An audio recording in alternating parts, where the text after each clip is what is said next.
good point. You made a good point. Yeah, now I guess you got to yeah, I got you that.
Mic check, mic check, mic check, mic check.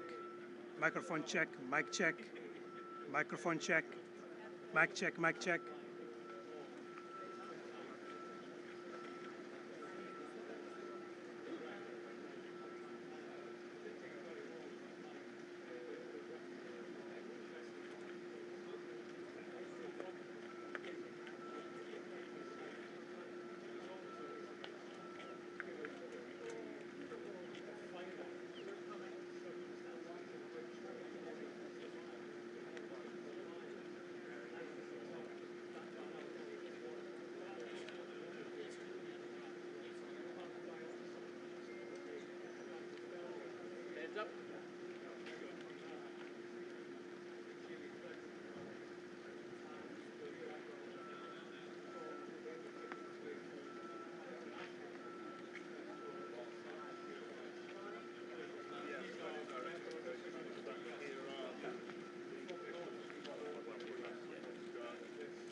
Good afternoon, everyone. Thank you for joining us today and over the past few days.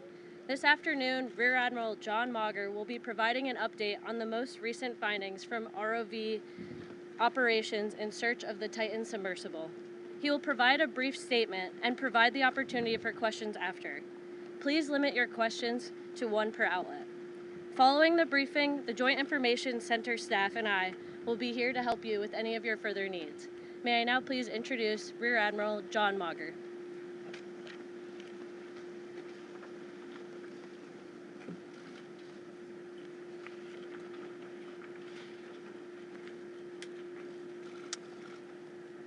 This morning, an ROV, or remote operated vehicle, from the vessel Horizon Arctic discovered the tail cone of the Titan submersible approximately 1,600 feet from the bow of the Titanic on the seafloor. The ROV subsequently found additional debris. In consultation with experts from within the Unified Command, the debris is consistent with the catastrophic loss of the pressure chamber. Upon this determination, we immediately notified the families. On behalf of the United States Coast Guard and the entire Unified Command, I offer my deepest condolences to the families. I can only imagine what this has been like for them, and I hope that this discovery provides some solace during this difficult time.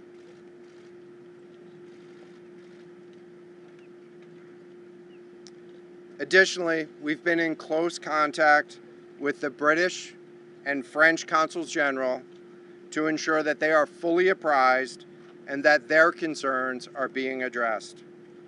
The outpouring of support in this highly complex search operation has been robust and immensely appreciated. We are grateful for the rapid mobilization of experts on the undersea search and rescue, and we thank all of the agencies and personnel for their role in the response.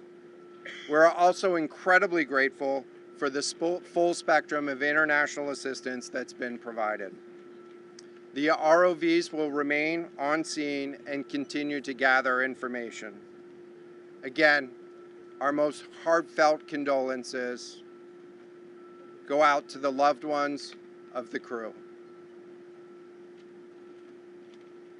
We'll now take questions. Rear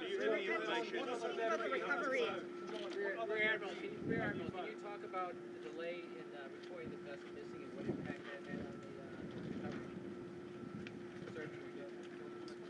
This was a incredibly complex case, and we're still working to develop the details for the timeline involved with this casualty and the response. And so we'll provide that information. James Matthews from Sky News. John, what other debris have you found? And have you found any trace of those who were? So this is an incredibly complex operating environment on the seafloor, over 2 miles beneath the surface. And so the remote operating vehicle has been searching, and it is highly capable. And we've been able to classify parts of the pressure chamber for the Titan submersible. Let me refer to one of my undersea experts here, Mr. Paul Hankin, to talk about the nature of some of the debris.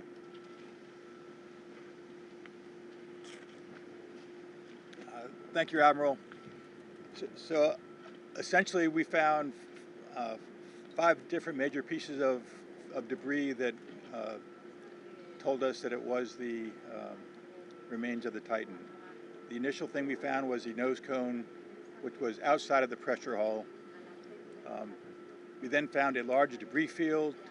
Within that large debris field, we found the front end bell of the pressure hull. That was the first indication that there was a catastrophic event. Shortly thereafter, we found a second smaller debris field.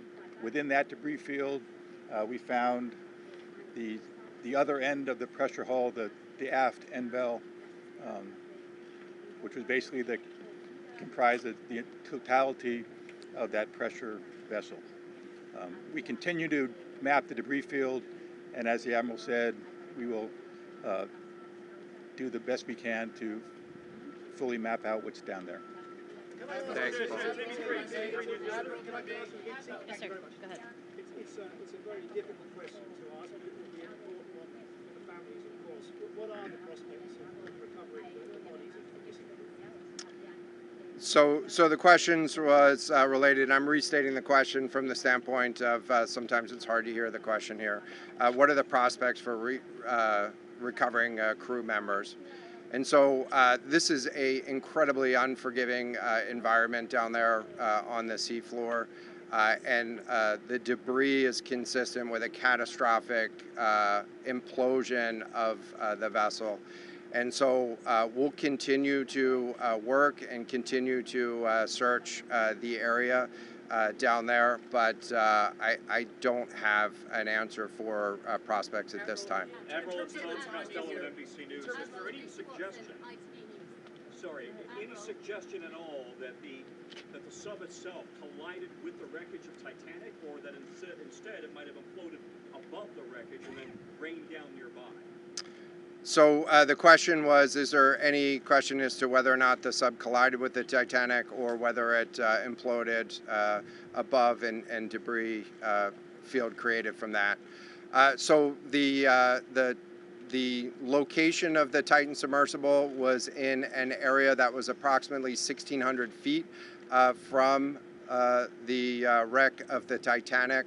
I have an expert here that is familiar with that area and can talk about the debris field and what the debris field indicates in terms of where the casualty may have occurred. Rear Admiral, really quickly, can you tell me when that massive fleet will be called back? The expert voice is coming up to answer the question. Thank you, Admiral. So the question is, where does the wreck lie in relation to the Titanic? I didn't hear the Admiral's answer. I think 1,600 feet. Was that correct, Admiral? Yep, you got it. So that's off the bow of Titanic. It's in an area where there is not any debris of Titanic. It is a smooth bottom. To my knowledge and anything I've seen, there's no Titanic wreckage in that area. And again, 200 plus meters from the bow, and consistent with the location of last communication for an implosion in the water column. And the size of the debris field is consistent with that implosion in the water column. Thanks. What would cause the implosion? In terms of the timing here, you say that this was a catastrophic implosion. And I know it's early on, but is it your estimation that this happened right at the moment when they lost contact, an hour and 45 So the question was about the timing of the catastrophic implosion. Right now, it is too early to tell with that. We know that as we've been prosecuting this search over the course of the last 72 hours and beyond, that we've had sonar buoys in the water nearly continuously and have not detected any catastrophic events when those sonar buoys have been in the water. So, can you describe what happens from here, sir, in the next days and weeks in terms of finding any more debris? What happens from here? So we will, the question was what happens from here, what's the next phase?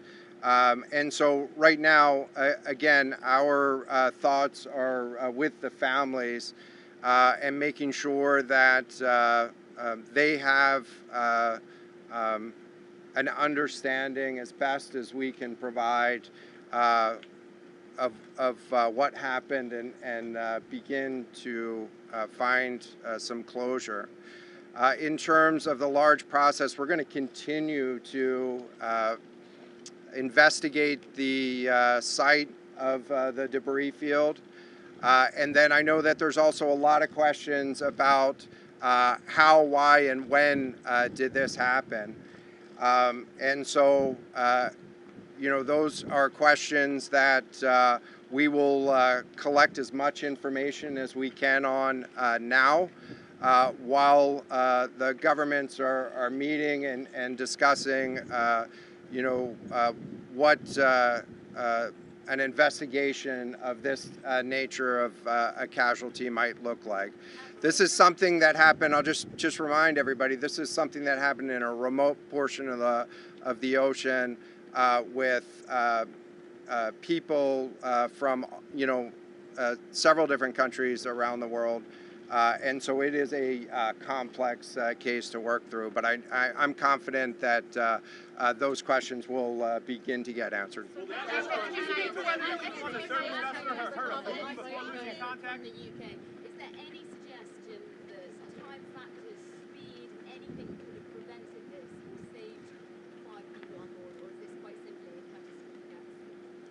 The question was there any suggestion that time factors may have played a role or a consideration in the casualty here?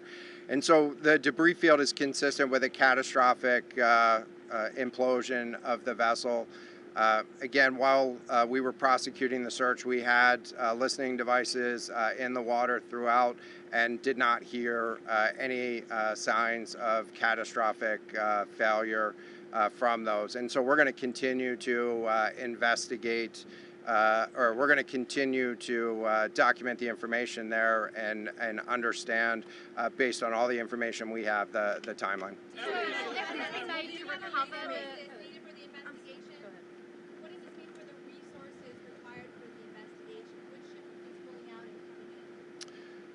So the question was, what are the resources required for the investigation and which ships will be pulling out and staying in?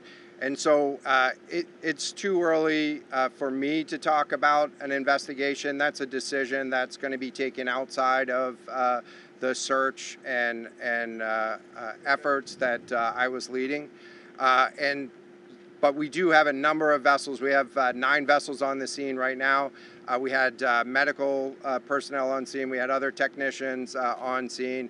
And so we will begin to demobilize personnel and vessels from the scene over the course of the next 24 hours.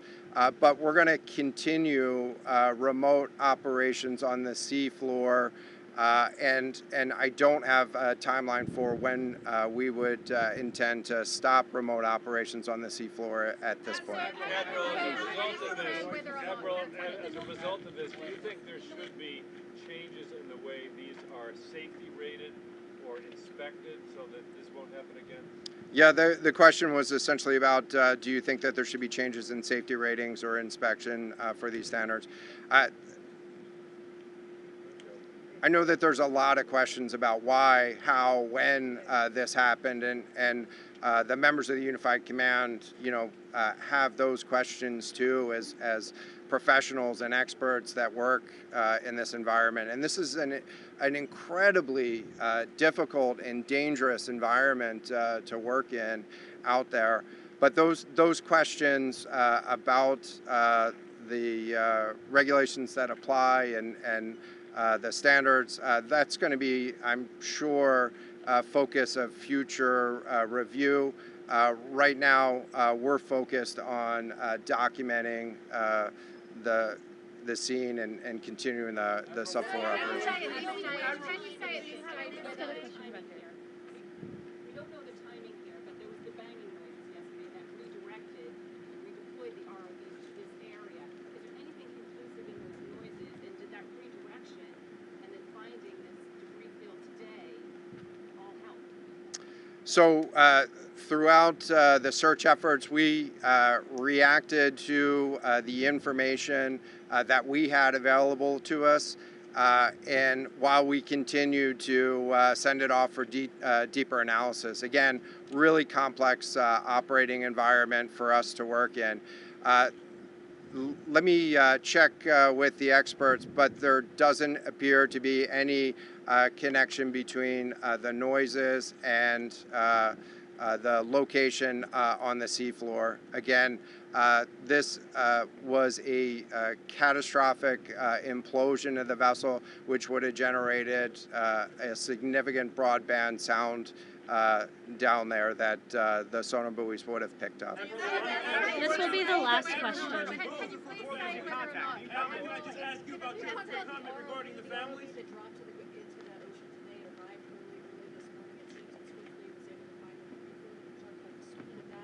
And also, were all of the assets involved moved as swiftly as possible to the area? And was any help turned away, as some lawmakers have criticized the government? This was a incredibly complex operation, and we were able to mobilize an immense amount of gear to the site in just a really remarkable amount of time, given the fact that we started without any sort of vessel response plan for this or any sort of pre-stage resources. And so the equipment that was brought on site this morning that we were using was a pelagic ROV capable of operating at 6,000 meters, cameras, sonar, other articulating arms and resources on it. And it, we had to transport it here through C-17 aircraft. This is 2 aircraft that it took to get this up here. And so we've really had the right gear on site and worked as swiftly as possible to bring all of the capabilities that we had to bear to this search and rescue effort. And it was just a huge international and interagency effort to make this happen. So I'm really grateful for all of the responders that came out to support this and really search for the vessel. It is a difficult day for all of us, and it's especially difficult for the families, and our thoughts are with the families today. But this was an immense support, and we had the right gear on the bottom to find it. So thank you. When you attempt to recover the bodies, can we ask you, though, the victims, will they be recovered? Thank you so much, everyone, for attending this afternoon. There are no future planned press conferences. Updates will be shared to the USCG Northeast Twitter page, and our staff will be available to take down any questions following this. Thank you. I can get that back to you afterwards, just so I can confirm. Thank you.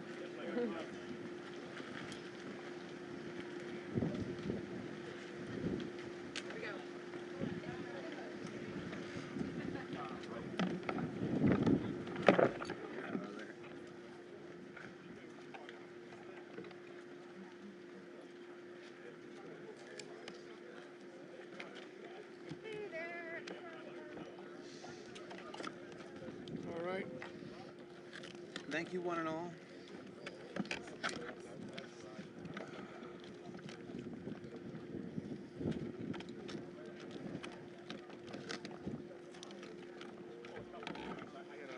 Lavalier.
Dave, anything?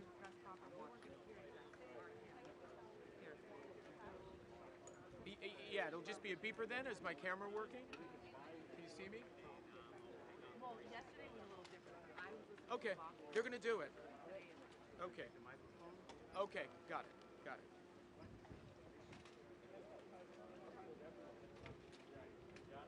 Terrific, terrific. Dave, how long until you're up? Now, you got it. Go ahead. That's all right.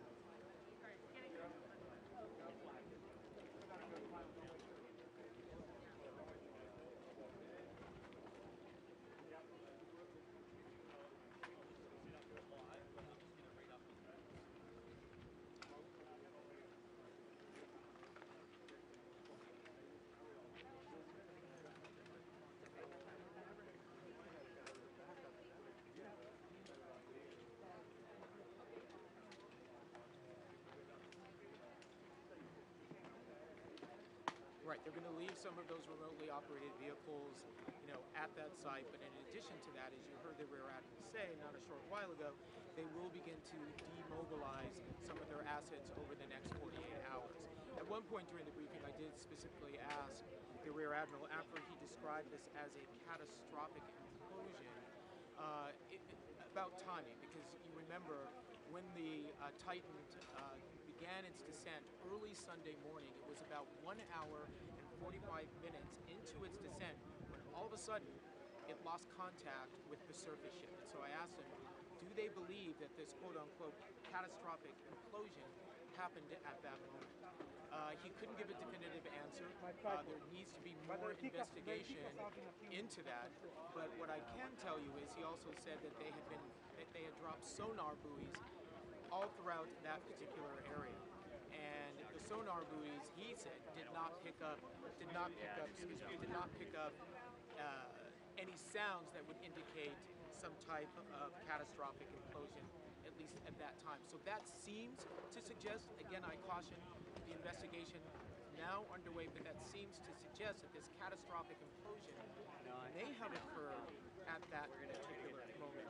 A little bit more very quickly, if I may, about the debris that they found. And again, the debris found by that ROV, that remotely operated vehicle, the tail cone found about 1,600 feet from the bow of the Titanic on the ocean floor. In addition to that, they also found 5 different pieces in what they described as a large debris field, including the front of the pressure hull, and then a second smaller debris field where they found the other end of the hull. And of course, there was the statement he made for the families. He said, I can only imagine what this has been like for them. And he also said that he hoped that this provided some sort of solace for those during this very, very difficult time. So now the questions begin. What happened? Could it have been prevented? These are just some of the questions that will now continue as this investigation gets underway.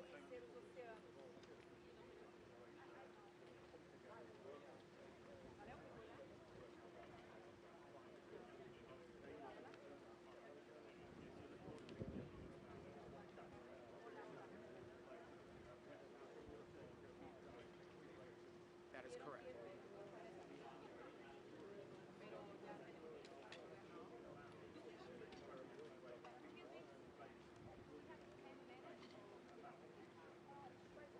Okay.